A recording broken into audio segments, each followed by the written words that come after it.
What drives someone to spend $2 million to not die? I think it's very confusing to a lot of people. I think when you read the headlines and you view I'm just unintelligible by most people.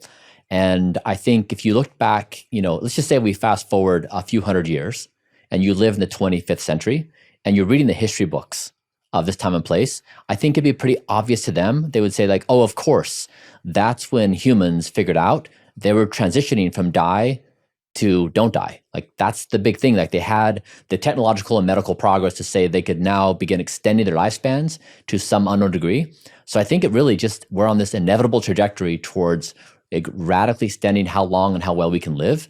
And I'm really the forerunner in trying to start that process. And how did you compute the amount of 2 million? How did it get to that? Like what does that involve and include to get to that level? So the 2 million is primarily spent on the research and the measurement.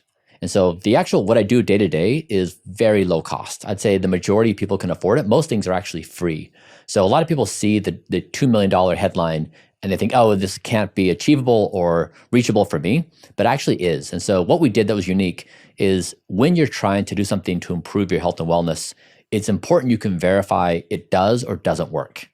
Like if you hear a story about, drinking this kind of drink is good for your health, it's a story until you can measure it and say it has this kind of change in the body and either it increases your biological age or lowers it or does something else. And so I became the most measured person in history, and that's really expensive. So the expensive portions have been measuring every organ of my body. The actual protocols are really low cost. What was the most expensive thing to measure?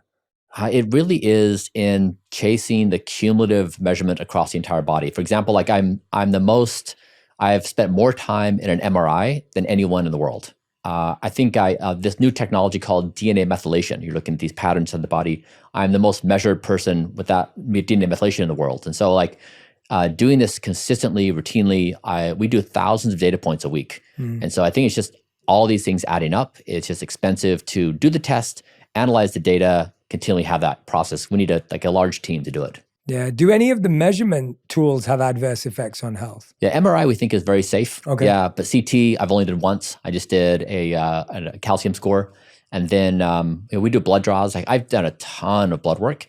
We did ultrasound on my veins a while back, and to see if we had scar tissue that had been building up because I've done so much blood draw, we couldn't find any scar tissue. So we do actively measure for negative repercussions of are we measuring too much to the extent of damage. So we're even measuring the measurement.